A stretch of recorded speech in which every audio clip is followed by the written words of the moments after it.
Hey, we are live and back for a second week in a row. 2 in a row. Breaking records here.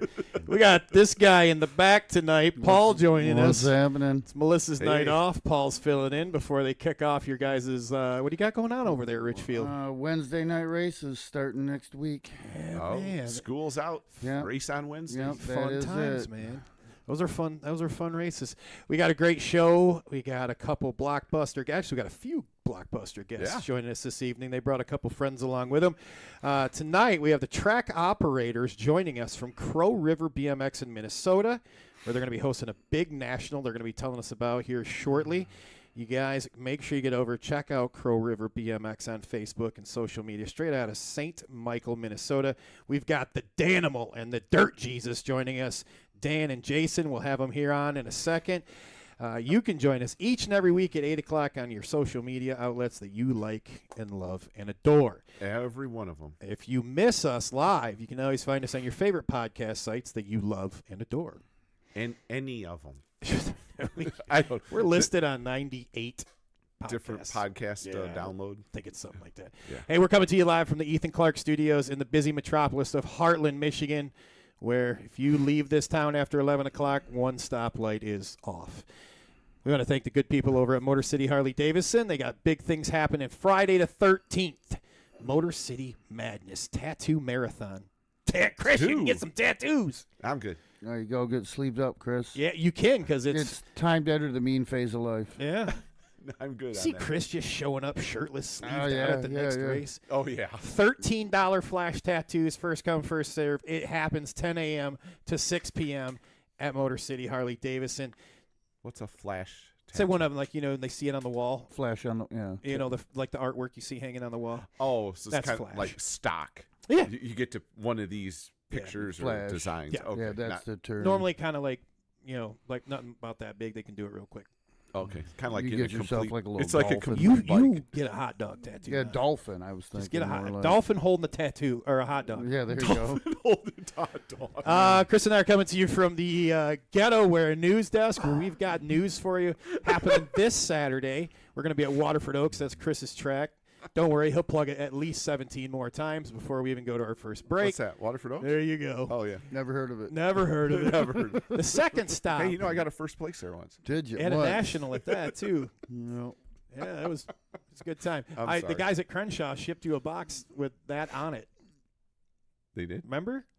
He No, said, John Cruz. no. Crenshaw shipped me some stuff, and on the bottom of it, the yes, label, yes. it said, "Don't forget the national winner." Yes. Second stop of the Fast AF flat pedal series is going on this Saturday. That AF stands for After 46, ladies and gentlemen. Yep. It's going to be happening in Waterford Oaks. It's going to be a good time going down on the 14th. Make sure you guys are there. Registration opens at 11 a.m. We'll all be there. BMX Rocks will be there, one of the sponsors. We got the Gate 9 podium plates. We made a post on. If you guys haven't seen it, go check them out. Yep. They're on our 1 Facebook. through 3 gets those bad boys. Hey, man, Sweet. how many people do we have at the first stop? We had 19 riders Yeah. Good at, times. at the first stop in dude. Marysville, Ohio, and so we should have 19 this time. Oh, we're going to have Because more. there's have an more. overall on this thing. There's the race of the day winner, but then there's an overall in the series also. And speaking of race of the day, this got ratcheted up a little bit. Yeah. So not only do we got an extra $150 tossed into the pot to pay out to 8th place, so all you got to do is make the main, buddy, and you're going to get paid. Nice. Getting paid something. And on top of that, the good people at Chris's favorite track, Waterford Oaks, they're donating the entry fees back into the payout into of the day. purse. Yeah. Sweet. So everybody that signs up, the $15 that they sign up and pay to race that, goes right into that pot for that day payout. Sweet. It just got serious, I folks. like it. Yeah. Yeah. Hey, I'm tied for 9th place in the overall. I think I'm 6th. Are you? No. Yeah, well, you would be, yeah. Am I 6th? Yeah, 6th. Yeah. Yeah, you are. Wait, Yeah. hopefully we can improve on that. Yeah. That was kind of a joke. I mean, there's like 11 of us that are tied for 9th place. Is there? Yeah, because I- there was no. Oh, it was 'cause more you than that. got- It was 12. at You got moto 13. points. Yeah. I'm sitting That's at right. 13. You're in 13th. I'm Yep. 13th. Hey, look, if you guys are interested in being a sponsor, there's still time. And the other thing we got going on, because we're going to have these there for sale, we're going to have the shirt that Chris is Oh, yeah. modeling, the Only Flat Let's see shirt. if I can- So here's a cool thing about the Only Flat shirts, if you guys don't know. Every shirt that you buy, whether you buy it at the track or you order it from Dye Job Apparel, he donates the money, $5 from each shirt, right back to the year-end pot. And that thing we've already got well over $100 kicked into, so it's growing. Yeah. We got other money in it too, but like just from T-shirts alone, we've Plus got over $100. It's the official T-shirt of the series. It's Only Flats, son. Yeah. So if you're an Only Flats fan, this is where to get it. That's where you get it. And Dye Job also does hats and all kinds of other stuff if you want that logo on it. Anything with your brand on it. Yeah. Sean over at Dye Job Apparel can take care of you. Hey, we got to go pay them bills. So you guys know Yep, here our we show go. doesn't happen without the support and sponsorship of the following people. So when you guys are doing your shopping for BMX needs, we urge you guys to check out these people because they're helping the sport grow by helping us. And that is Krupp and Carter. It's the clothing brand that's the official BMX brand made for BMXers by BMXers. Their aim is to be the big first BMX brand in malls where you can just hang out at the mall or wherever you go and you can get them Krupp and Carter. They got some fly new shorts you got to check out. Oh, yeah, I saw those. Mm-hmm. Go check them out. Yep. Krupp and Carter. As we announced last week, Krupp and Carter is our new sponsor of our trivia segment. So that's pretty cool. Yes, sir. Yeah. All right. Also, make sure you check out On Two Wheels. They will be at pretty much any national you show up to. Look for the bright orange 10 over there. Tell them the wow, I screwed that up. Try it again. Crew sent you. I know I'm here.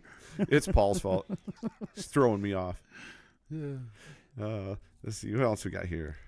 The Hack Shack. Yep. If you're, they're your full service mobile bike shop, and also they also make side hacks. So if you guys are looking for a side hack now that the big race is over there at Dirty Fest. Dirty Fest with the gang from Dirty Knobs, now's the time to hit them up. You can get your own side hack from the Straight Hacking crew. They'll build from you want a 16-inch side hack all the way up to 29-inch. They do it. Hit up Homie Mike right now and get your dream bike ready to go. Yeah, go check out some of those pictures from Dirty Fest. You can tell them, hey, I want one like the one I saw there, and tell them which one it is, and Mike will take care of you over there. Also, we want to say hello to Wrenchman Wheel Builders. Let's see, if you're looking to get yourself a custom set of wheels, go talk to the folks over there. Give them our discount code BRODEAL, and they will give you a free high five with your set of new wheels. That thing jumps right out of the box, too. Dye Job Apparel, and we want to thank Dye Job Apparel for now being the sponsor of our guests each and every week. Represent your team, your brand, your business with custom apparel from Dye Job Apparel. When it comes to showcasing your identity, whether it's for your team, your brand, whatever you're building, Dye Job Apparel is the right choice. Dye Job Apparel makes the process effortlessly by helping you all along the way. He just made, you see that cash rolls he's doing for that Pro-Am? That was sweet. He does custom awards. He does foam fingers. He does everything, hats, jerseys, you name it. If you're ready to create something unique, contact Dye Job Apparel. Yes, sir. Hey, DB Sports World, upstate New York's premier BMX race shop. All right, if anything you need, they can take care of it for you. They got complete bikes, they custom builds, custom orders, anything like that. Make sure you check out DB Sports World. Let them know the ATB crew sent you. They're the sponsor of the pedals. So when you get first place in the 46, the AF flat pedals, Yep. you get a set of the Kruppy gold round pedals. Oh. Got to be first, though. Can't be last. Yep. Uh-oh. Not second either. Nope. All the links for the partners and sponsors you can find in our show notes. Along in the show notes, you're going to find our guests this evening, all their contact information. So when we're chit-chatting away and you're on that podcast side and you're not joining us on the live stream and you want to check out the information they're talking about, or maybe you missed a video or a picture we talk about, get on over there. Check it out in the show notes. You can find everything right there. Yep. All right. So tonight's show chat, which we need everybody to get in there and chat that up. If you have any questions for our guests, let us know. But we do have a question, and it's sponsored by BMX Rocks Photography, who's also one of the main sponsors of this flat pedal challenge that we've been talking about. Question for tonight is, yes, yay or nay, yes or no on the new lane transfer system. Can't wait to that's get just these guys' been, opinion on this. brought out by USA BMX, about a week and a half ago. What So shit is going on? Paul, what do you got? What do What we do you got think going about on that, with that? Paul? You know, I think it makes for less than stellar racing for the second moto. All right. That's it. Other than that, you got to go with the flow. Okay. Yeah. I don't know yet. I haven't raced it. I haven't either. Mm-hmm. I don't know. I don't at a local race. And even lane choice is important to a certain extent. At a local race, I mean, yeah, there's a lane here and there. Maybe at your track, lane 1 isn't the greatest, but another place it is. But yeah, I don't know so much at a local, but I also get that's how they're going to run them at national. So you run it at a local. So when your local rider does hit a national, they already know what's up. Yeah. So our guest from last week, he says yes. And Adam Orovitz also, they like it. So let's bring our guests on, find out how they found BMX, and pick their brains, because these guys, they run a fancy track too. Yeah, we'll talk about it. Welcome to the show, gang. How we doing, gentlemen? Hello. Good. All right, welcome in. Hey, let's start out before we get into the. We'll circle back to that, I guess. You want to hit the lane transfer now? Knock it out. All right. So, what do you guys feel about this lane transfer system? We liking it? Not liking it? Honestly, I personally had just read up on it a couple days ago for the first time. I've heard a lot of chatter about it, and I was like, I need to figure out what it's all about. It seems like a nice, there's a lot of, conflict between transfer only and total points, and it seems like a good attempt to bridge the gap, come together with a kind of a compromise, so to speak, where you still kind of have that total points feel. Everyone's racing all 3 rounds, but then you have that transfer aspect with a little bit of reward to try to encourage riders to try a little harder in second round. But I guess until I see it play out on the track, it's going to be difficult to form a real, absolute opinion on it. Right. There's been a lot of change lately, so I'm up for anything new. I like that they're kind of mixing it up and trying new stuff. So it's always good. Yeah. He's been busy in skateboarders, and what you're telling him right now, he's learning about lane transfer. My kid that races is in pro class, so he's not even racing in our track very much. So when I say less than stellar, I mean on like the lower numbered motos. Yeah. You know what I'm saying? It's just like if there's 5, there's only 3 the second round. We had a couple rounds last week where there was only 2. And I mean, I would just, like I said, in that case, I'd rather just see all 4 duke it out all times around, because then that's any given Sunday aspect to it. And that was you get a little older, past 40. It's pretty much the same group each and every week. Right. That's what I was thinking too. Hey, so Chris, you gonna ask him? Yeah, we can go there. Go ahead. All right. So let's start out with. So how did you guys first find out about the sport of BMX? Well, we start with the youngins here. There we go. Oh, first off, say your name so we know, because I didn't get a chance to get you guys on the screen. So name, and then let us know how you guys found the sport. I'm Elliot Leonard. I race 1720 expert. So I'm Henry Leonard, and I race 14 expert. And how we found the sport is we both found it through basically the same neighbor. And so we were neighbor next door, and he was like riding at the track, and they asked him if they wanted to ride Elliot, and he agreed. And then he found it was pretty cool and pretty fun. And then at that time, I think I was probably 2, and then I got on the balance bike, and eventually, what didn't take long, but I did not want to get on the balance bike anymore, and I wanted to do what my big brother was doing. So. All right. Yeah, so I got into it. My older son, he was big into moto, and then as he got older, he kind of moved away from that.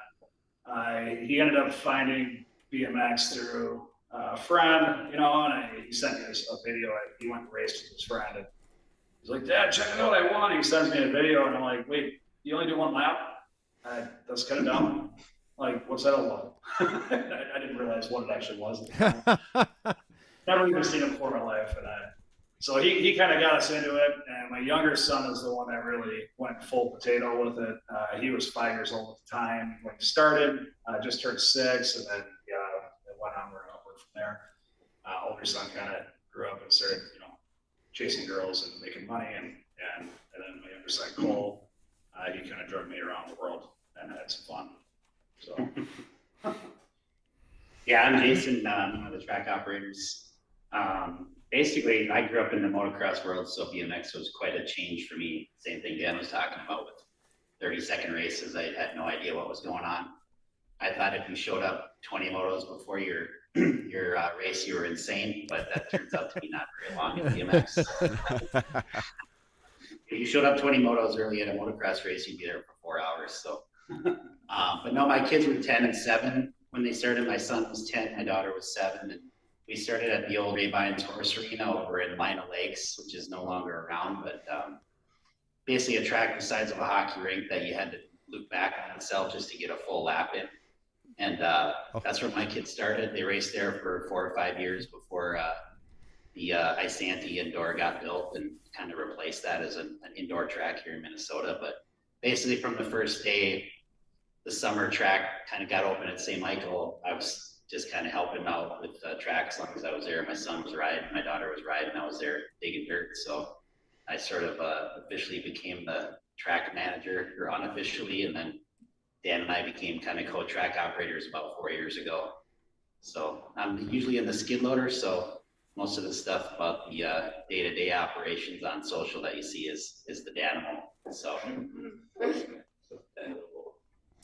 And we have Danimal, that's Dan, and then we have Dirt Jesus joining us tonight. That's Jason. So if you guys hear us referring with their nicknames, there we go. Sean Gifford wanted to let Danimal know that Kaylee says hello. How you doing, Kaylee? They're where are they racing tonight? Somewhere in the wrong damn Jersey. Elgin. Yes, They're at Elgin Hill. tonight. Yeah, Yeah, they're there's a Pro-Am up there, I believe. Pro-Am at the Hill. That's right. That's what he's making the. Okay. That's what the little words were for that he's showing us earlier. Yeah. So how long have you guys been the track operators, or just even involved at the track? Like Jason was saying, 2013, we started about the same time as far as getting involved with the track.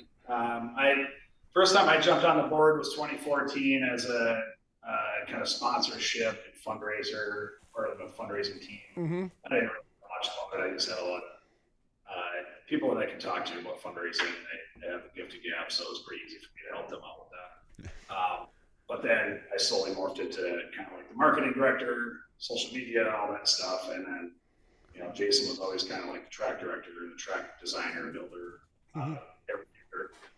And, as we move forward through the evolution of Crow River BMX, it was 2019 when we discussed it.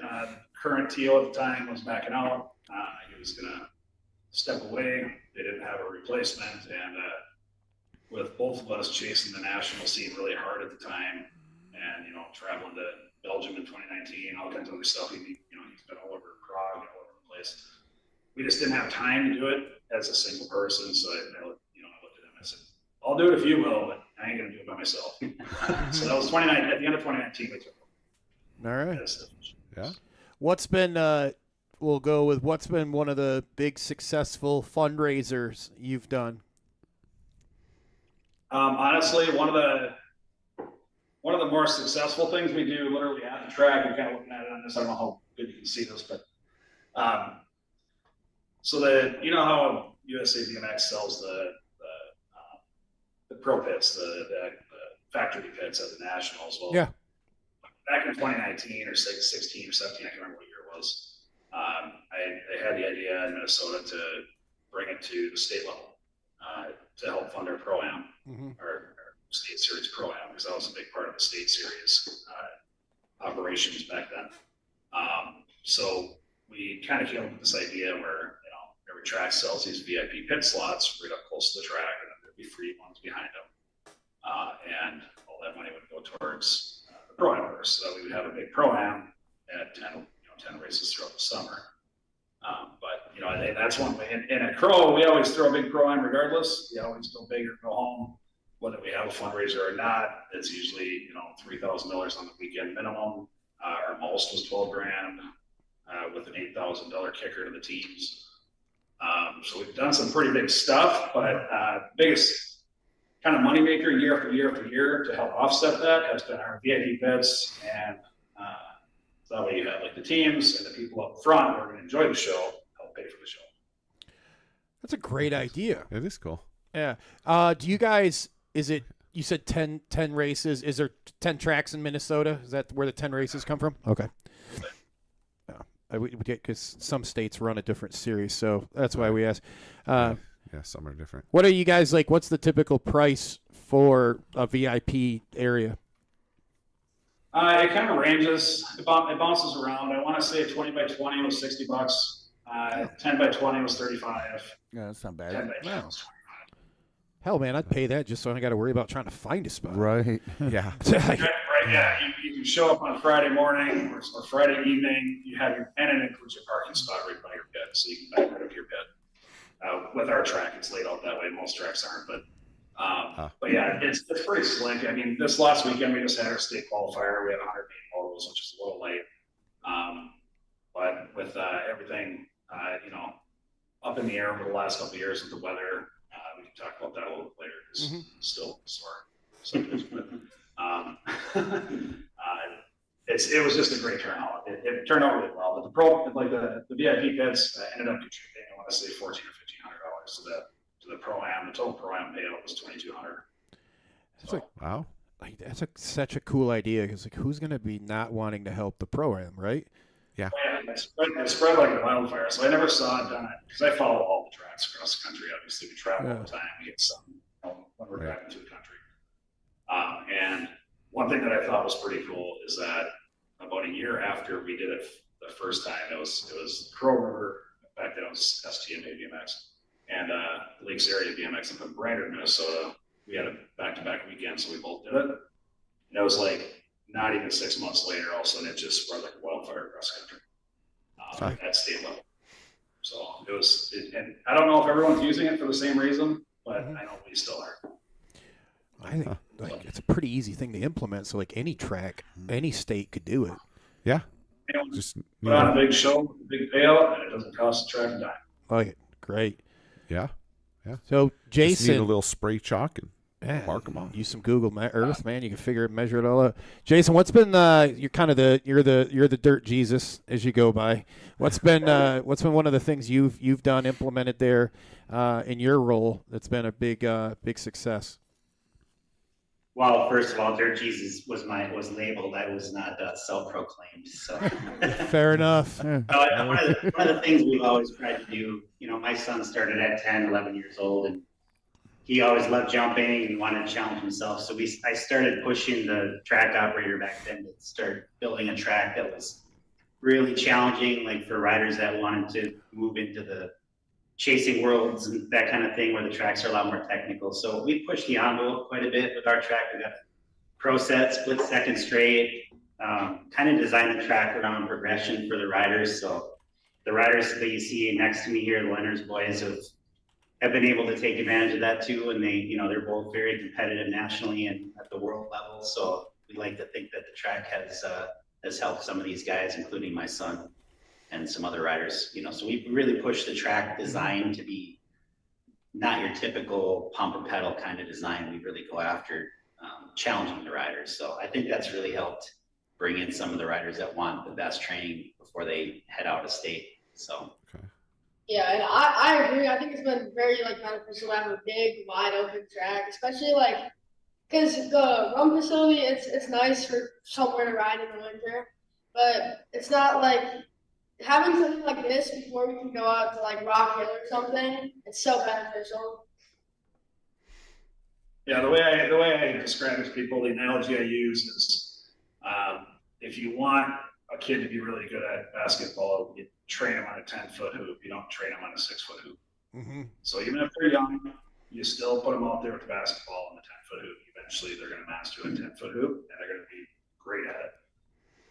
And they're going to excel a lot faster than everybody else who's training on a 6-foot hoop. So what that analogy means is, having a smaller, easier track, the younger kids, 4 or 5-year-olds, 6-year-olds, they can start jumping. It's one of those things where you really want them to be challenged. You want it to be hard. If it's not hard, then your track design is lacking. It's got to challenge the riders or it's wrong. So that's the way I look at it. We've got another thing we try to do is we change the track almost every year. What? So at least it starts out as one straightaway, but we often end up changing pretty much the entire track every year. At least the jump sequences and stuff. So this year we had we were about 7 years into having paved turns, and we really needed to resurface our first corner. So it allowed us to change the shape of it a little bit better to lead into our second straight pro set split and stuff. Mm-hmm. And we are a pro national this year, so we actually have to race riders through our pro set, where to this point it's been sort of a development piece that we've had available, and that we play around with the pro set jumps and stuff, but it wasn't really to a point where I would be comfortable sending 8 professionals through it at one time. So that was a big change this year, was to get that piece of the track really dialed in. So is this a current picture of your track? That one is from 2022. 2022. So that was 3 track designs ago. Okay. So that one's the outdated. general layout is similar. We reshaped the first turn and then kind of realigned our second straightaway a little bit. We made most of these changes last fall. We just had to kind of fine tune and we get the surface dialed in this year. We use an agricultural lime as our track surface, which is basically the powder that's left over from baseball field dirt. So we lay that down and compact it on the surface. So when you look at the surface of the track this summer at the National, it'll look like a baseball field, basically that tan color. And it gives it a really good surface for the riders to ride on. Okay. So something like that there. Yeah. I was pulling up a picture here because the video gets a little distorted on our end. So I'm on your Facebook pulling some pictures up. Yeah. Nice. Much more recent there. Yeah. And that's the track in progress right now. So I think we're still working on it at that point. But yeah, that's the color. That's it's really nice. It just fills in all the little cracks and crevices, and holes and rocks. Nice retaining wall. That's a hell of a retaining wall. Yeah, that's the starting hill, correct? We call it the Taj Mahal wall. Okay, The nice. Taj Mahal. Is that on the side of your starting hill then? Yep. No, so that is actually, we call it our spectator pad. Okay. And there's a wall on each side. So the starting hill is a step down starting hill with a retaining wall on the right side. Oh, okay. Like this? Yeah, that's our spectator pad up on the hill there. Okay. So this is what that led to? Just that last picture? This Yeah, this is the back side of it. 26,000 blocks, 3 levels. At the top, at the widest point, it's about 100 feet wide up on top of that spectator pad. It's got three sets of bleachers, 9 picnic tables, and it's still room for more. It's really kind of an arena style experience when you're up there, because you're literally on top of the second turn. You can look right down the side of it. That's just some of our track work we're doing recently. But yeah, that's kind of a good view of it. But yeah, that's that sounds a great idea. Richfield Park, how you guys have Paul's that kind of viewing got area up there. a similar on their second turn, which is where everybody crowds to watch the races. It's the best place to watch it from. Yeah, that's great. So we got kind of learned a little bit. You guys took over back a few years back, about 5, 6, 7 years ago. You guys constantly redoing the track. When you said you redo the track every year, is that all the straights you redo? We don't intend to, but it usually happens that way. Yeah, the city is nice enough to let us use some of their equipment. So basically, the entire track gets built with 1 or 2 skid loaders. Nice. We don't have big front end loaders or any bulldozers or anything. So it's a lot of hours in the skid loader. And but don't let him fool you. This year it was him, Jordan, and Braden Kempel, Jordan Bottery. They were able to redo that entire track, moving about 18,000 yards of dirt, resurfacing the whole track. I mean, literally everything changed. And I don't think it was until just before our state race that we even took a rake to it. That's how good they are with these skid loaders. Wow. Shaped on this entire track by just using the machines. There's 3 people there doing it the whole time. So it's pretty amazing. We used to have an army of people, 30, 40 people come out with rakes and shovels and pitchforks and torches, and just tear it apart, just going down. Now we just got a couple guys in skid loaders, a couple gas tanks or fuel tanks. Yeah, a good machine operator makes all the difference. Yep. Yeah. Hey, if you guys listening, watching right now, you guys got questions for the gang, get them in the chat. Let us know. We'll pass them along. I know a lot of times listening, you guys got follow-up questions, what we talked about. Please feel free to put them in there. Yeah. No, we're more than happy to have audience participation. When you decide, like, hey, we're going to make a change to the track, so you get with the city, get the skidsters. Is this something you draw up, you lay out, or is it just get some crayons, kind of write it on the back of a menu at the restaurant? How do you guys kind of vision what you're going to change? Well, I like creativity. We got some experienced riders that have been kind of all over the country, all over the world. So we get a rough idea from them and start forming things up and do a lot of test dummy sessions just to get the backsides of the jumps formed and really make things flow. And we've gotten better at it over the years as the kids have gotten older and can give us better and better input. So it starts out with some ideas and then we'll do one straight and kind of tweak it and do some riding. But we did most of the changes on the track last fall. And then we had some drainage issues on our second straight that we really wanted to address before we got too far on the tearing up the first turn and everything this year. So we had to put some pipe in the ground and some drain basins and stuff just to carry the water away from the track. So we got all that sorted out right before our state race, like literally 48 hours before our state race. And got it pulled together and got the second straight smooth back out. We had basically our whole second straight at a 6-foot trench down the middle of it about 48 hours before the state race. So we got all that dialed in and pulled things together. So a lot of 2 a.m. trips and 2 a.m. closing times at the skid loader. So oh wow, it's been fun. So the limestone surface you were talking about a minute ago, how's that handle the rain and all that weather? It does pretty well if you can get it down and packed and glued. Okay. If it's laid on too thick, it will absorb water and it really doesn't like to dry out, so it gets kind of slimy. But if you can get it down in a real thin layer, almost just for color and a little bit of smoothness to the surface, if you can get that laid down and glued pretty quickly, it's pretty indestructible. So it's nice and gives the track a little brighter tan color. Right. Kind of helps the rider's depth perception and stuff, I think, too, a little bit, especially at night under the lights. So okay. So you are using glue along with that. Yeah. Okay. Yeah. Okay. How's it handle winter? Nothing does. We've tried everything. Really? We got frost.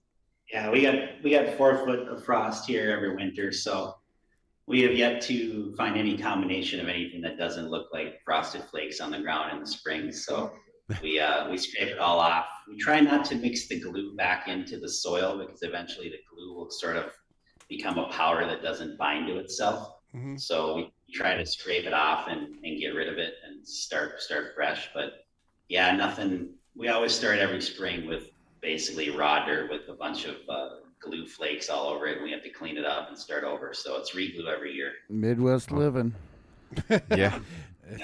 I've had some wild ideas, which is pretty common with me, to use the big heating blankets that they use in the upper Midwest or the northern states for construction in the wintertime, the large heating blankets they lay on the ground. I was like, maybe if we cover it with a heating blanket, just keep the track surface not hot, but just not frozen, it might work. So they priced it out. The size of our track is so massive that it would have been about $80,000 for heating blankets. I'm like, well, maybe we'll have to find a sponsor for that. So Yeah. That's a lot of tent spaces. It's a lot of tent. Yeah. Price is going up on VIP biz.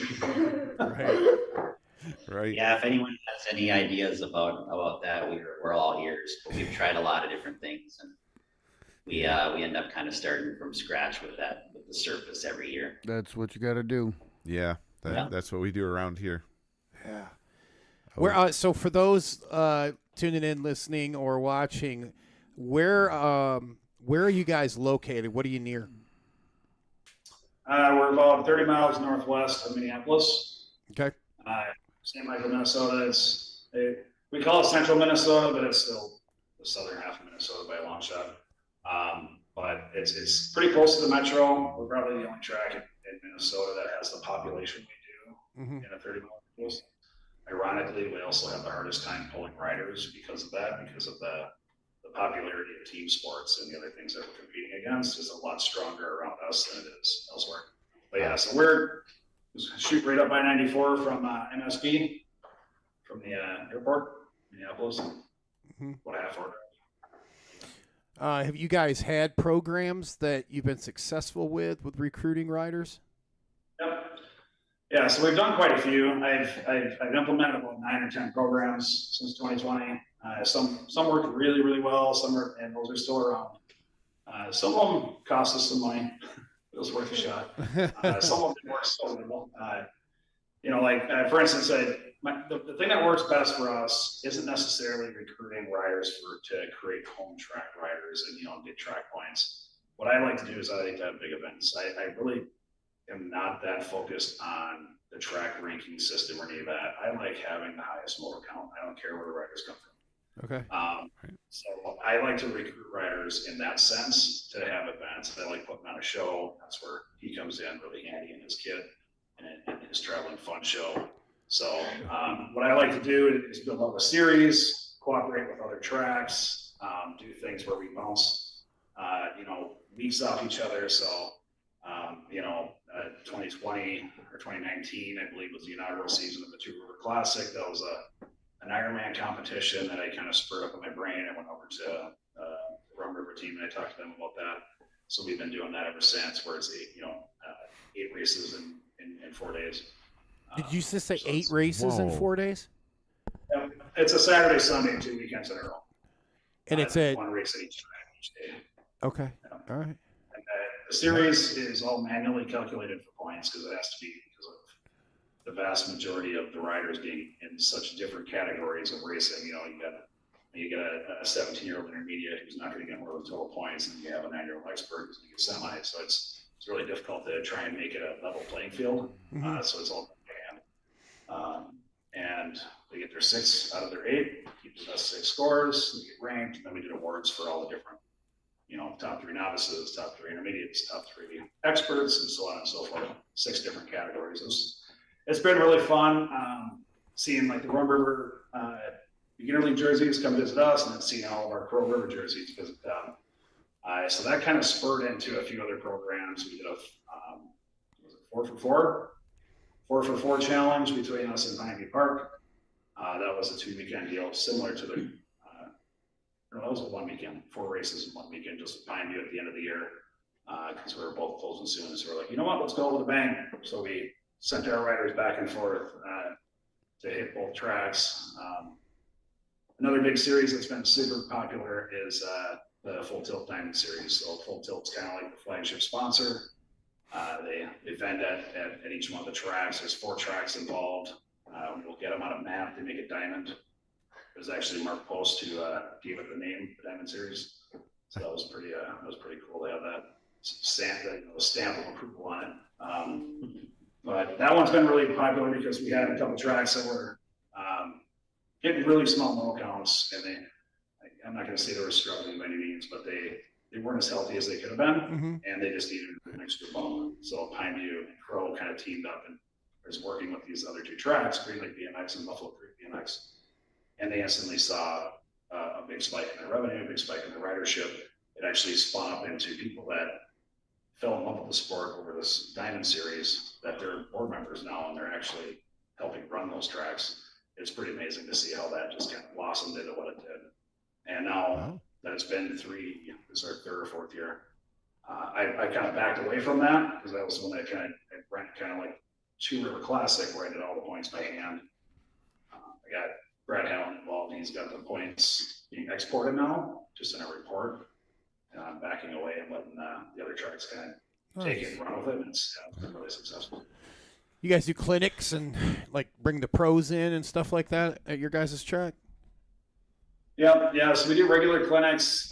We have our beginner league program. We do 3 or 4 of them a year. This year 3. Last year we did 4. Both of these guys are assistant coaches with that. We have certified coaches that are head coaches. Taylor Reedman's one this year. Johnny Goff, Riley France. Those are our 3 kind of head coaches that are running the leagues for us this summer.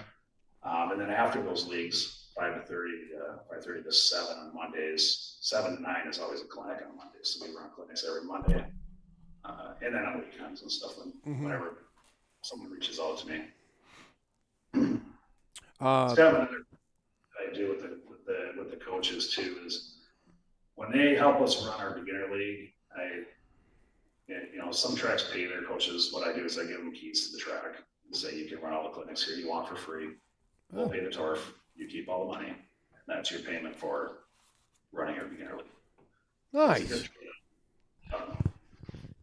Nice. I see you got Berlin coming in for the super camp. He's actually running down to River Valley Newell.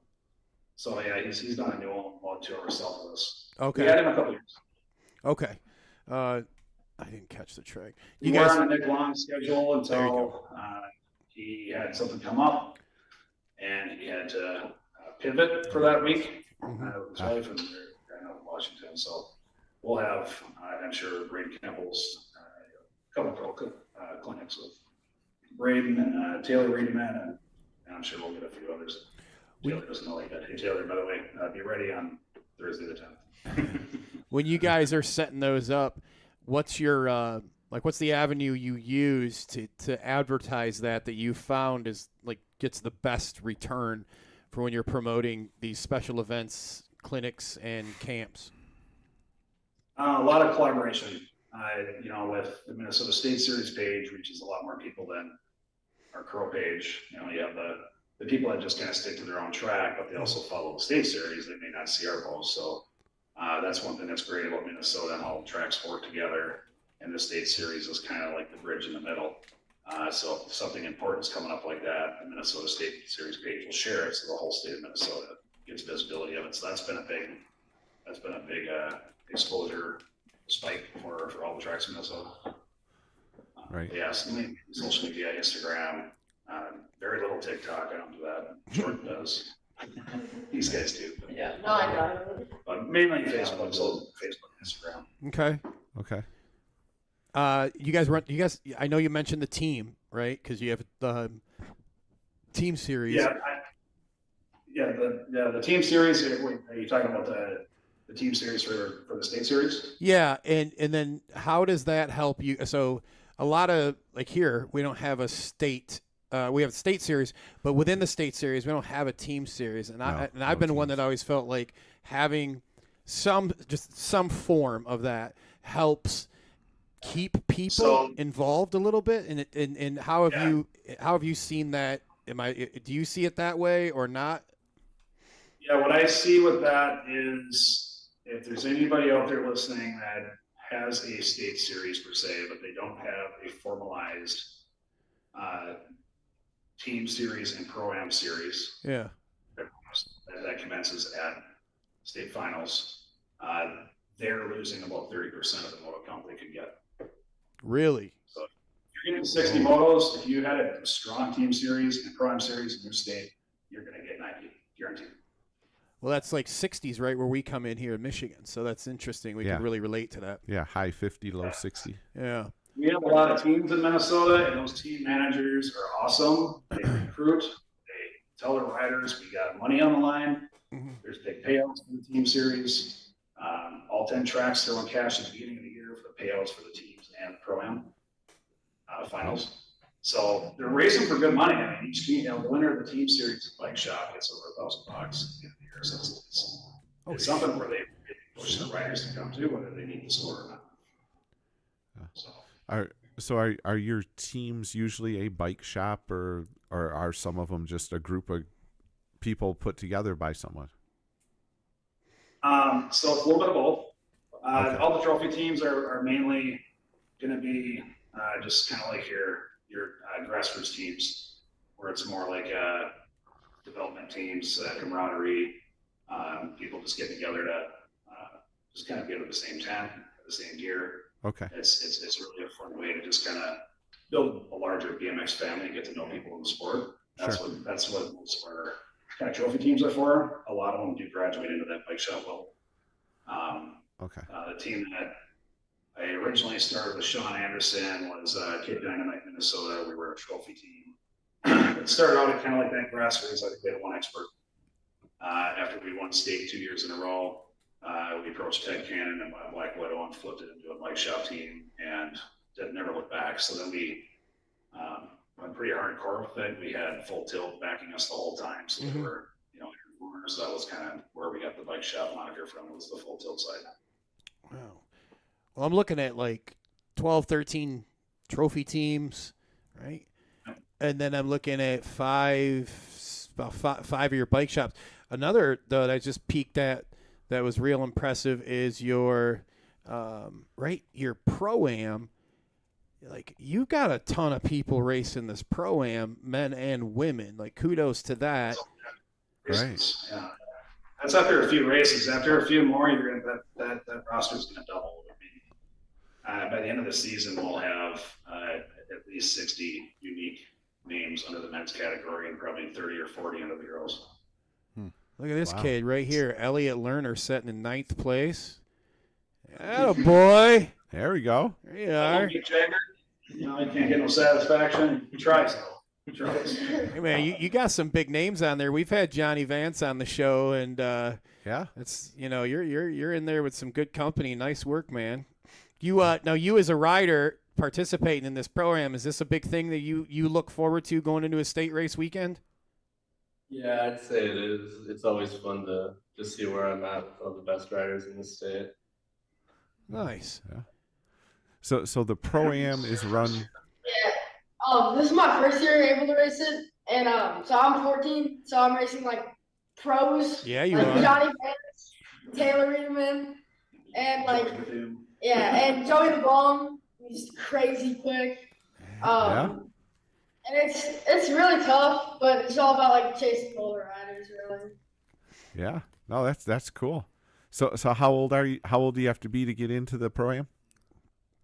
So it's for the men's Pro-Am, it's 14 at state finals. So what that means is all season long, if your birthday is the day before state finals, you turn 14, you can be 13 and race it all year. Interesting move. Nice move. I like that. And then for girls, we dropped it a year because it's just it increases the ridership. The rider count, yeah. 13 and 12 if they turn 13 before state finals, they can run the whole series. Gotcha. Okay. And this is run at every stop of the state series, correct? Yeah, for many years, this entire thing was run by a handful of people. A couple track operators would get together and just manage it through the years. Trudy Kirk down in Fairwell, she ran it for many years. Leah Nemeth from Pineview and myself, we ran it for about 5 or 6 years. And then once we realized that it was growing and it was way too much work for two people, we kind of had this idea to build out the Minnesota State Series Committee. So that's what you see today. Who's managing the page? I've stepped away from it completely now. Right. Nice. Sam Bukowski and Tim Dobositsky, Leah Michaelis. There's a whole crew that's managing every step of the way. They're bringing their own medics, their own medic supplies. They're bringing their own flaggers, their own corner marshals, gate operator, everything, own radios. It's a legit operation. It's kind of like when USA BMX shows up to put on a national on a smaller scale. They show up and put on your state race for you. Wow, Nice. That's cool. Nice. You said you guys bring your own medics in, and then they bring their own flag people in. Are these always like the same group that's doing this? No, so it's the committee itself, I want to say is 12, 13 people somewhere in there. And they have what's called the Minnesota State Series track crew, and that's a lot more. So they have like 30 or 40 of them, and they kind of rotate them out. So that way everyone's not, officiating at the exit, all season long. There's some people like Steve Tyson that will show up to all 10 races just because he likes to be there. But most of the people, they got grad parties to go to and things to do, so they want to show up to 5 of them, so to speak. But it's all experienced track personnel and know the rule book like the back of their hands. And they're at every single race so that way you have consistency in the calls, you have consistency in the operations. It's a good point. Like with your consistency with the calls, keeping that same group in there, they're going to know and look for what they need to look for. Right. Hey, we're going to real quick, because we want to talk about the national and a couple other things here. We're going to do a quick chat check-in. And like, if you guys need a facility break, feel free. We want to thank the good people over at BMX Rocks or Refill. I know you guys have been chatting, so you might need a refill. Yeah, we want to thank the good people over at BMX Rocks Photography for supporting us, sponsoring us here, and taking care of our chat rooms as you guys are watching. Make sure you share the show.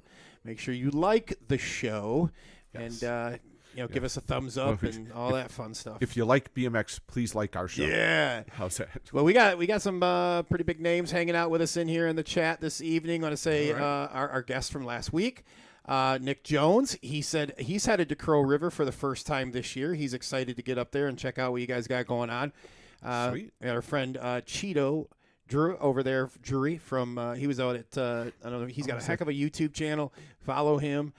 He was over at Dirty Fest having a good time. Corey McKenzie, thanks for joining us. Sean Gifford, the man himself, he's over at the Pro-Am at the Hill watching the show. Oh, he's multitasking like yeah, the he's got it going on. Adam Orovitz, we mentioned you earlier, man. Thanks for joining us. Jeremy Crow, thanks for tuning in. Bill Sharp. Nick Quinn's down racing at Toledo Speedway this evening. Oh.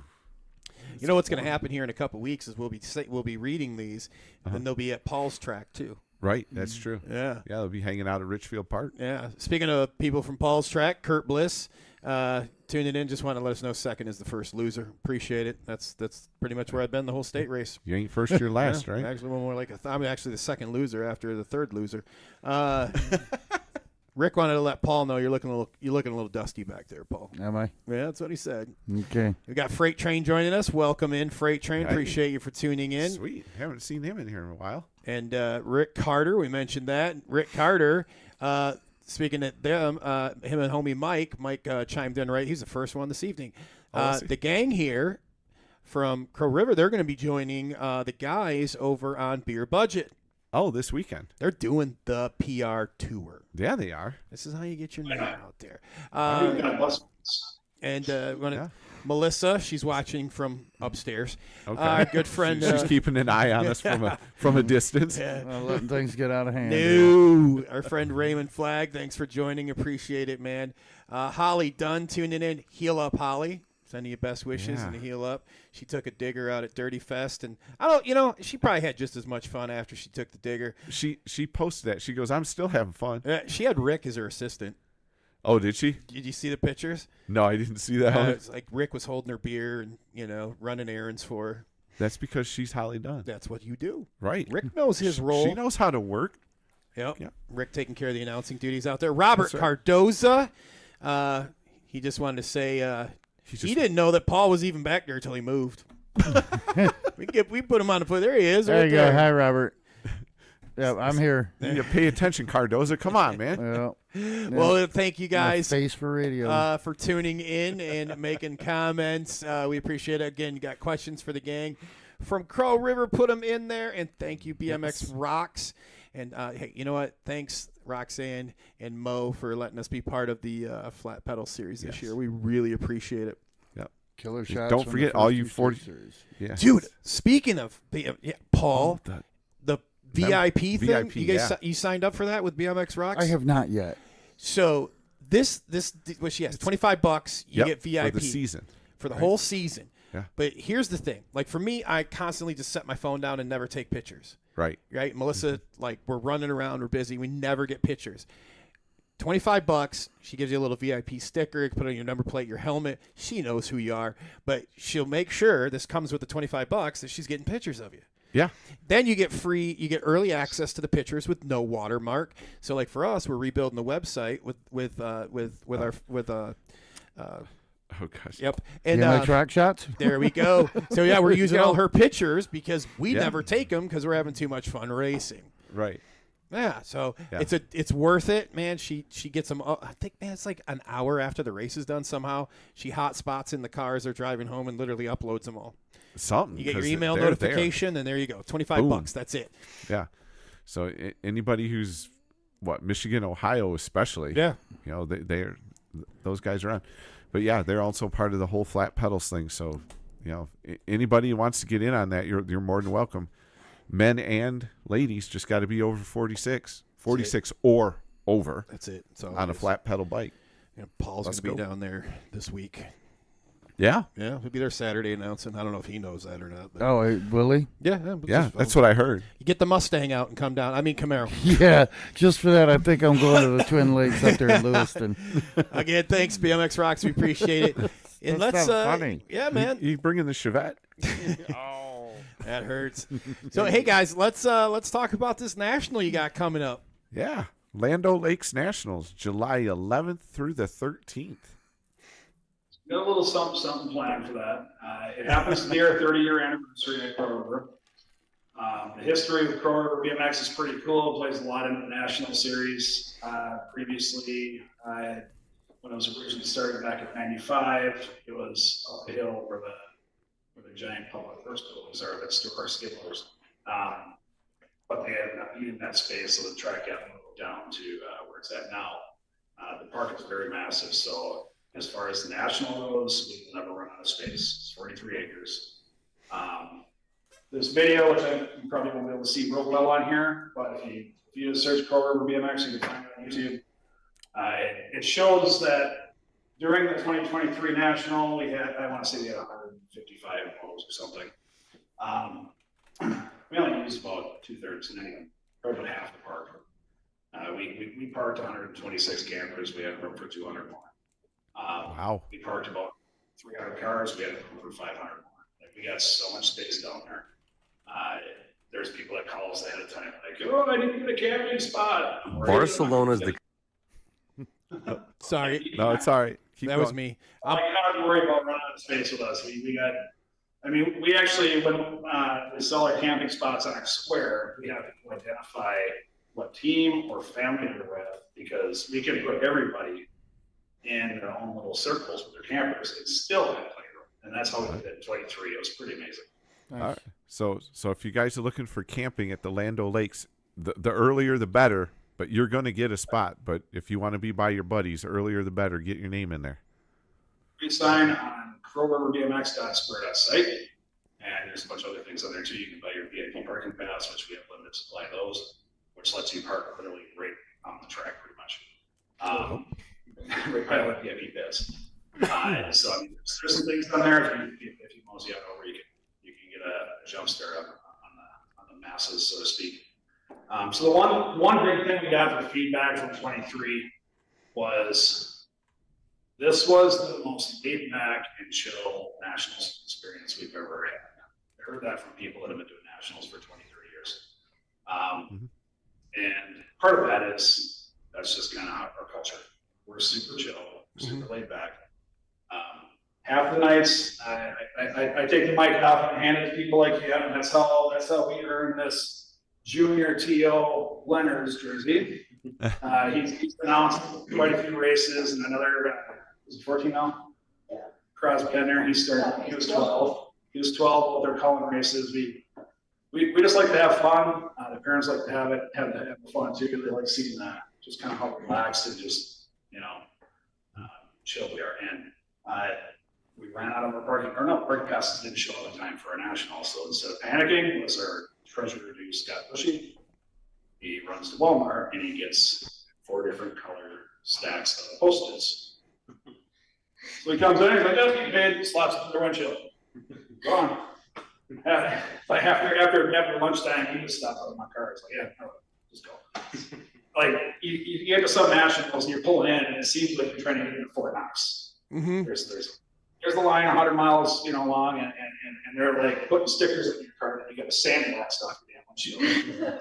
I'm not gonna mention any names right for BMX, but I still have stickers on my car. I have stickers on my car for 2017.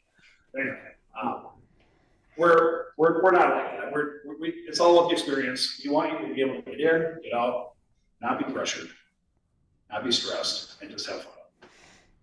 And that's kind of like the whole essence of the Crow Fest we do. Crow Fest 23 was the inaugural rock concert at a national. I don't think this ever happened before, at least not that I know of. We actually had live music with a rock band, a 5-piece rock band, stage, concert tent, beer gardens, the whole 9 yards, bouncy houses, cornhole tournaments. We had to ride Minnesota airbags going, kids doing backflips across the street, all kinds of fun stuff. Wow. And that was just a really good time. And, such a good time. We're bringing it back. So Crow Fest 25, that's why all those campers are there.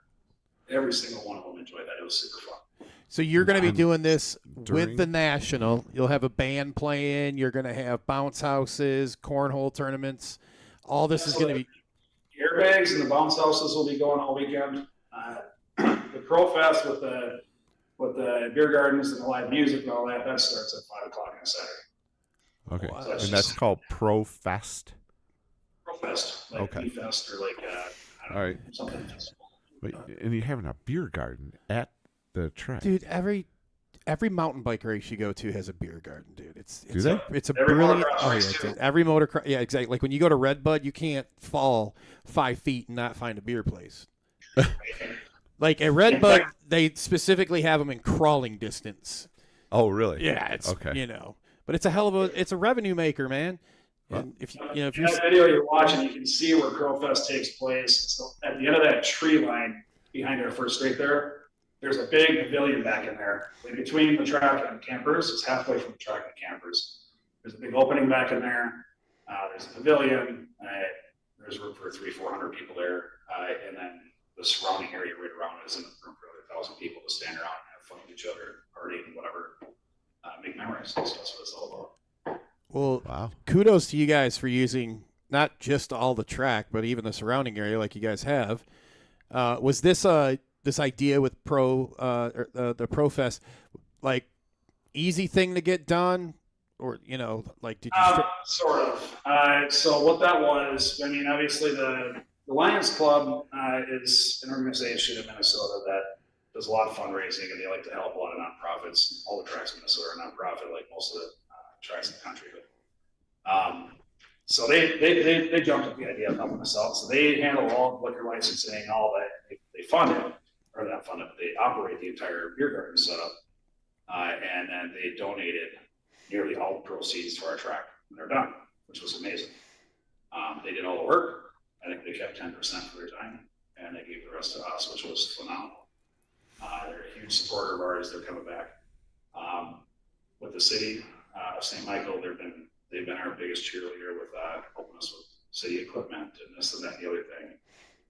So when we do our annual update with city council, we go to the city council meeting and put on a presentation, and they get super excited about this. So when I tell them that we're bringing as many people to their area, it's pretty easy to get a permit passed through pretty quick.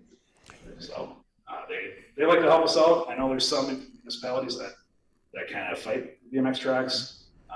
Ours does in some ways, but not others. Like the ways that we want to succeed, like I said before, with the events and put on a show, they're all about it. So. And you, what was the fraternal that you're using again? The what? What was the club that helps you out? Sorry, Lions Club. the Lions. Lions. There you go. Go to your local Lions Club and talk to them. They'll help you out. Track operators. Yeah. Get them involved. They do more than just bingo. Oh, yeah. You can go a long ways if you don't even ask them. You just slap their logo on your building, and then just bring them out there for a meeting, and they'll see it, and they'll be like, "All right, who do I write the check to?" There we go. Yeah. There you go. Yeah. Lions Small Club. community party, it works. Lions Club's good organization, man. What was one more time? You were mentioning the website people can go to. I want to get that shared into the chat. Then again, we'll put that in the show notes. What was that again? So this is our Square site that we use for anything we're selling pre-sale online. So it's crowriverbmx.square.site. Okay. Crow River BMX.square. Got it. I think you have a link for that on. Well, I mean, it'll be in the show notes, but I believe you had it either on the Facebook page or your website. Track website. But that's It'll be on the website, on Instagram. It might be in the Facebook somewhere. yeah. Yeah. There we go. Yeah, we'll get that shared so people can go take a look at that, and you other tracks can go get some ideas on how they're running it. And, Yeah, go check that out. shamelessly steal that. That's Exactly. We'll get that. We'll get Shamelessly. that. Yeah, just go steal Remember that. this the Lando. So you got just about a month or so to get ready for that. Well, actually, yeah, We'll a start month. right here pretty soon. it's been one of those years where it's like, you're chasing a never-ending rainbow. We'll get there. And with 2023, right? That was when the National was there last time. Yeah, we were talking. You said, cool, chill vibe, good times. Everyone's nice. What was like the moto count for you guys in 2023? Because that was a big year for moto counts. Yeah, it was. Yeah. So in Minnesota and across the upper belt there, the Dakotas, Wisconsin, it's typically smaller than most places. Sure. We ended up with 155 or 154 somewhere in there on Friday, and then I think it dropped to like 140 something on Saturday, and then it dropped down to like 139 on Sunday. Okay. It was the highest moto count for a national in Minnesota since 2013 when Pine View held it. And I believe the only one that's been bigger was Wisconsin Rapids for quite a few years. So that was a good sign. I think that's what brought him, that's what wanted to bring him back.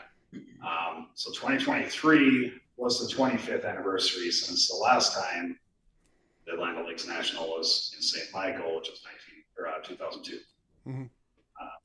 2003, so that's the 20th anniversary. So, and now this year is the 30th anniversary since the track started. So it's kind of fun. We got an anniversary to celebrate on both. So that's why Crow Fest is kind of really important for us to show that we're here to celebrate the track and really enjoy it. Nice. Yeah, that is great. Jerseys. Can anybody buy? Do you guys have a Crow River jersey you can buy? So not only do we have a full merch store on site, we sell hundreds and hundreds of shirts every year. I've seen Crow River shirts on the news. I've seen them in California at a national, and I don't even know who it was. I've seen them all over the state or all over the country. These jerseys have been kind of a trademark look. Long sleeve, short sleeve, they got that same colorway. That was the first year we did it. We sold 286 jerseys. Dang, that's awesome. Wow. The second year we did it was the one that you'll see on the square site. I think it might be taken down by now, but it's the one with all different colors. Now you can choose whatever color you want. I believe I took it off because the pre-sale was done. But Okay. Last year we sold over 400 jerseys. So people are ordering them. Yeah. Ohio, shipping them to them. Sure. Because of the branding that we went through a rebranding in 23. Chris Axelson, he's a very phenomenal artist and graphic designer. He did a full branding package for us and kind of gave us a new look. And that helped us launch to the next level. Well, you got to let me know when you're pre-selling them again so we can get one and hang it up there back there behind Paul. Yeah. And yeah, man, we rotate that collection out, so we keep a good steady stream of them flipping around in there. Always changing. You know, let us know, man. We'll get one ordered from you guys. Text me your address. I'll just have it drop shipped to you. All right, I can do that after the show's done. We are going to jump over here in a second, guys. So here's what we're going to do. We're going to do our trivia segment, and I'm going to put Chris on the screen. I got to run off the screen because I got to get a prize pack. Oh. Yeah. But see, Chris has got a question, but you guys gave this answer earlier. So don't give don't give it away.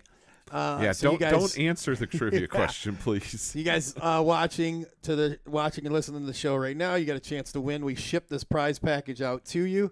Paul, is there one sitting on the counter back there by you by any chance? I do not see one. No? The orange. I see a plastic baseball bat. That was from my Tigers game I went to. There's no Motor City. No, Harley Davidson I'll grab one backpack. out of the other room real quick. All right. A small notepad and a Crenshaw hat.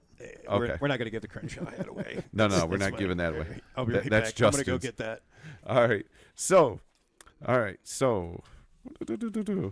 right. Melissa, who's off tonight, but it's Melissa's world famous trivia question is brought to you by the good folks over at Kruppen Carter Clothing Company. So, again, we're going to ask this question. So I'm going to ask the question, then we'll run through the goodie bag here real quick. So, when we were talking to the fellas here a little while ago, we were talking about the state series and the teams. And they had a name for the first team they put together to run in the state series. If you can tell me what that is, first person in the chat. that will be our trivia winner. So we'll do that. And then with that, we're going to talk about next week's show. It's going to be June the 18th. Our guests will be Lamar and Piper from the Cult Race Crew. So those will be that will be our guests next week. But you want to? There's our guests for next week. Yep. So here we go. So we got our fancy Motor City Harley Davidson bag here. Yep. This is what your prize pack comes in. And we are going to do a Krupp and Carter shirt this week from the good gang there. Oh, yeah. Your BMX apparel. This is the back of this reads, I don't care where you are in life. As an adult, as a young boy, you had a cool BMX. There we go. So you guys check them out, man. Yeah. They got a bunch of stuff on their website. They just dropped. Super cool. We got a pair of these fancy Motor City Harley Davidson sunglasses. If you don't know, sweet. Nick Quinn gets us hooked up from Motor City Harley Davidson. Yeah. You got your koozie, so you can put your favorite beverage in there. So when you guys head out to Crow River, take this with you. Then we have the sticker pack. The infamous sticker pack. And in here is all the people that sponsor the show. Look, if you've got a product, if you've got a company, and you want to be in the sticker pack, ship them to us. We put them in there. I always say ship business cards with it, too, because when we ship this out, they'll have your business card and your sticker. So DB Sports is in here, Dye Job Apparel. We've got the Hack Shack Gang, Beer Budget, and a whole bunch of stuff from ATB. We've got, in this one, we're going to have some pens, buttons, and some stickers along with that, too. All kinds of swag. Yeah, so that is your prize pack that we put together on the fly for you. Yep. Which, if Melissa was here, it would have already been set up and taken care of. But that's what she does. She holds us together. These cool glasses. Did you get a winner? What do we got? I can't see that. But we did ask it. I'm looking. Yeah, I'm looking for the team. The name of the first team the guys started when they started taking part in the state series. I have seen those jerseys from that team all over the place over time. Really? Yeah. All right. Well, that's cool. Yeah. No, I've seen that that team. I've seen that. Yeah. All right. Hopefully somebody was paying attention. So we're gonna let that go. So before we this is where we kind of toss it over to you guys. I'm going to check the chat here. Was there anything that, we kind of talked about lane transfer system at the beginning of the show. I wanted to ask, are you guys going to be running that at your track soon at the state races? What's your plans for the new lane transfer system? Yeah, so the state series committee and all the track operators agreed to just leave the state series as transfer rounds for the whole season. All right. And leave it up to the tracks to do what they want at their own facility. So for us, we race 2 days a week. We race Wednesdays and Fridays. Not most Fridays, not all. So we're going to do transfer throughout the week and then total points Fridays. Try to just see which one's more popular. As far as the lane transfer, like Jason, it's pretty new to both of us. We haven't even contemplated it yet. So I don't even know if that's a choice or if we're being forced to do it or what that means to us. I plan to look into that in the next couple weeks. As so of you now, know more about it than we do. Please educate me. Yeah. Well, as of now, it's optional for all USA BMX tracks. That's what I thought. Yeah. Okay. What are you guys running it, Paul? We did last race. Last Sunday? Yeah, last Sunday we ran it. And like I said, it was just kind of like the 4 motos or the 4 rider motos. The second moto was kind of lackadaisical. It just is what it is. Just 2 kids battling out. So it is kind of weird though, because it's like the total combination of total points plus transfers. Yeah. So but nobody rides the bench that way. Well, right. So a good thing. But like I said, it just I don't know. It's I guess just my opinion is the second round was calling 2 riders who were just kind of drag racing. Wasn't terrible, but it kind of limits you where you can go, I guess. Yeah, you can only say their names so many times. Right, exactly. Yeah, especially for the announcer, right? Right. And then when you do the wire to wire announcements, it's it's a long 40 seconds. It's a lot of fill. Yeah. All right. Was it easy for everyone to understand? I believe so. Cool. Good. I believe so. It seemed like, I mean, it's really not, like I said, it's not really much different from transfer other than you get to pick where you go. As far as your lane. Yeah. I mean, that's hence in the name. Mm-hmm. Yeah, which is kind of cool too, because I mean, you get to earn that for the main. Everybody still rides, so. That part of it's cool. So no one's going home. Right. I don't like to see a 6-year-old go home from a local because they got motoed. True. Yeah. Crying. It is what it is. Life's tough though, right? Get a helmet. Yeah. You want to ask a question one more time? Yeah. So the trivia question we're looking for is, what was the name of the first team the guys started when they started having teams in the Minnesota State Series? All right, perfect. There's your question. So what we're going to do is I'm going to toss the camera over to you guys, and you guys can give your shout-outs for your sponsors at the track, people that ride there, volunteers, whatever you guys want. We'll give it to you guys for a few seconds or for a few minutes here. Then we'll swing back, and if we got a winner, we'll announce the winner. If we don't, we're going to roll the prize pack over to next week. So we'll let you guys take it away, boys.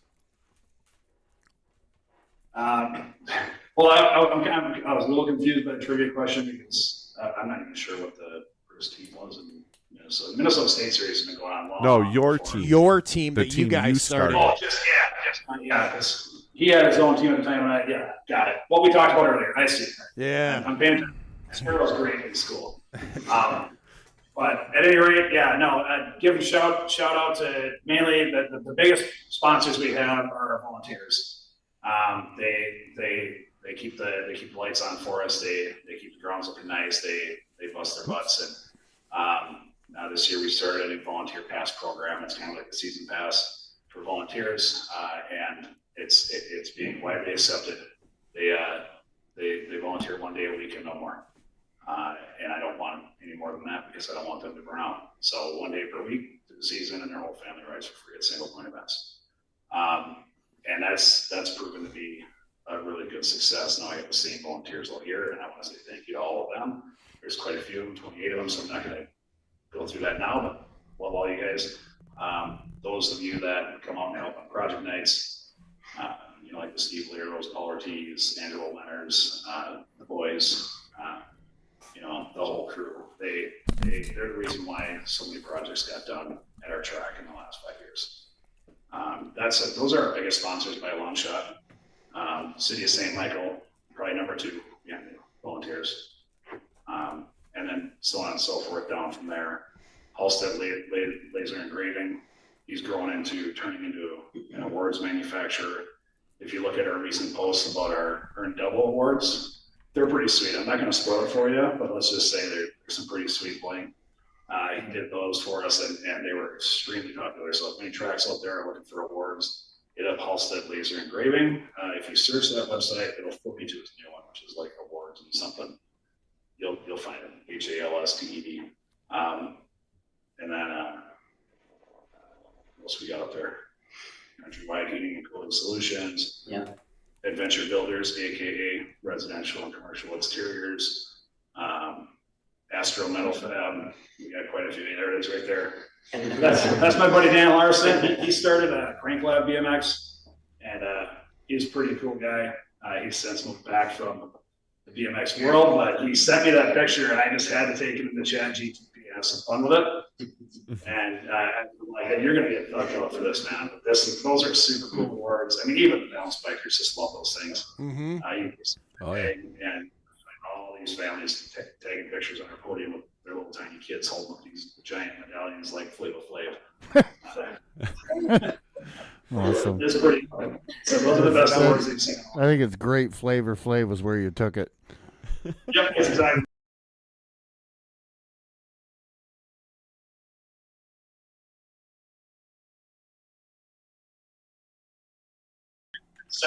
The riff tangent's the best.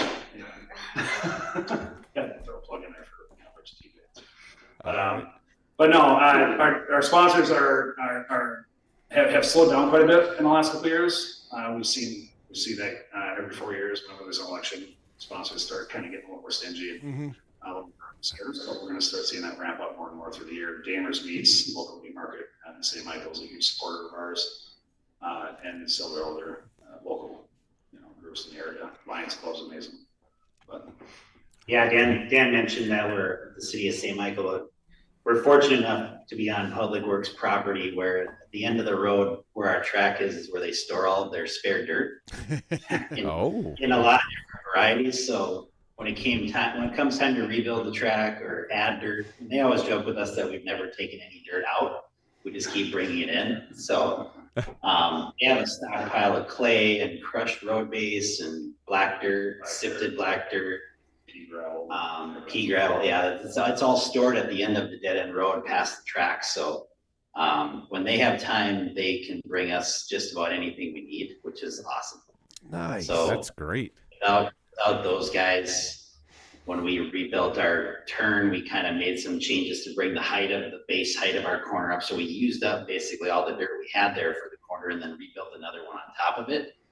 So that required a lot of dirt, and they were running front end loaders and dump trucks and stuff several times to bring us what we needed. So we never would have pulled off our state race last weekend if it wasn't for those guys. So very fortunate. Nice. That's awesome. Yeah. All right. Did you have, Dan, did you have like a crazy number of, I think you were telling me on the phone or we were messaging, like some big, huge number that you kept track of, like how many yards or dumpsters or Yeah, so the city kind of joked about it, and I thought they were nuts.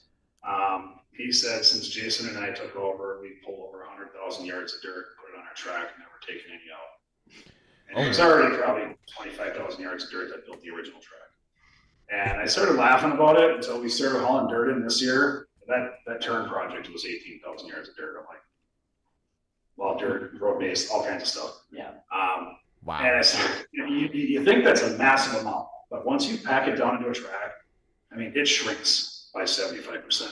Mm-hmm. So looks like track looks like 5 yards. It's really like 20 yards. So anyway, they were joking about it. After I'm kind of a numbers nerd. I went through I calculated out 5 fresh track builds every year. The fact that every year the track's gotten wider, taller, bigger, gnarlier, all of the above. Our infields, for some reason, are 5 feet higher than they used to be. Mm-hmm. And I know that our water spigots that used to be 5 feet off the ground, before we ripped them out, were only a couple feet off the ground. So how did the ground raise? I don't know. We just kept bringing in dirt and having fun with it. So that's kind of what we did. And yeah, so it was well over 100,000 yards of dirt over 5 years. Wow. That brought Crow River into what it is now. And we have probably about 30,000 to go for Spectator Pad 2.0, which will be a project later this year. Wow. There you go. Well, congratulations on all you guys have done, the program you're awesome. getting there for the kids and your volunteers. That's awesome. There's a lot of volunteers. That is a lot. Is. I like your programs you got, man. Everything you guys shared was awesome. We want to thank you guys for joining us. We do have a winner, but we do have a request. He wants to remain anonymous. So what you got to do, though, is message the show's Facebook page. And just message that. That's it. Actually, it's it's Chris Luna. We'll just give it. No, I'm just kidding. It's not. That's fine. No, it isn't. But hey, go ahead and message the show's Facebook page. Show page. And get me your address, and then we'll get this shipped out. So I want to thank you guys, each and every one of you watching this evening. Thank you. You guys from the track for joining us this evening. Thanks. We really, really appreciate it. We didn't give them the answer. You have a winner, we'll just keep the whole thing anonymous. The whole thing, the Good whole catch. darn thing. Good catch. Stays anonymous. So let's ask the guys. All right. What was the answer? Well, it's that's where I was like, well, there's probably 4 different answers to this group right here. The team that I started with Sean Anderson was Kid Dynamite, Minnesota. There you go. That's a team that started with 8 kids, and by the end of the year, we had 45. Yep.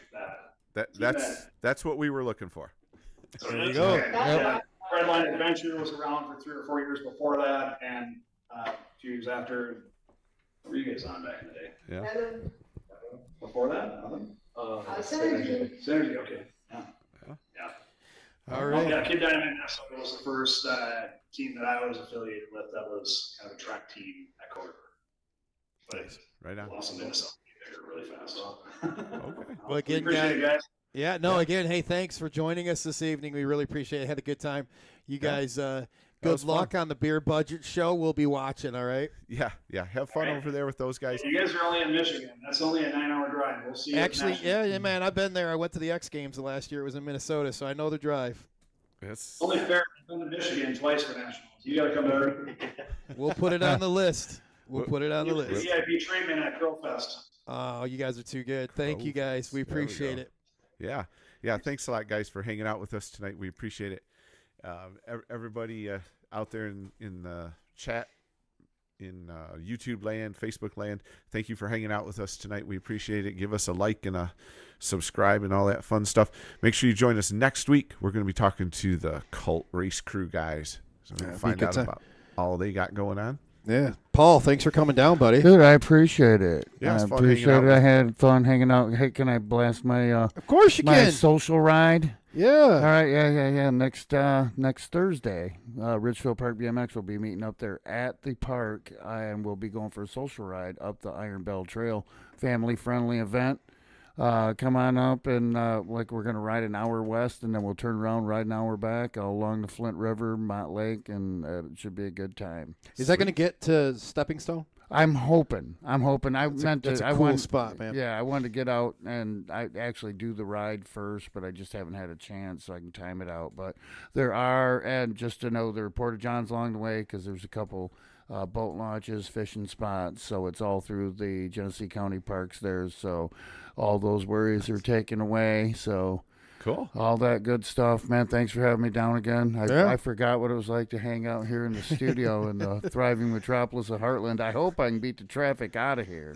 You'll be good. You think? Yeah, you'll be good. You still have the stop sign or stoplight working too. Still working. Yeah, that's a good deal. Yeah. Good deal. Thanks again, guys. All right. Hey, again, everybody, thanks for hanging out with us. We'll see you next Wednesday night. Have a great week. Don't forget 26 and over flat pedal challenge this weekend over at Waterford Oaks. Anybody nearby, come on out, race with us. We're going to have a lot of fun. Trash talking is encouraged, by the way. And we'll have a great time. So we'll see you next Wednesday with the Cult guys. Have a great week, everybody. God bless you.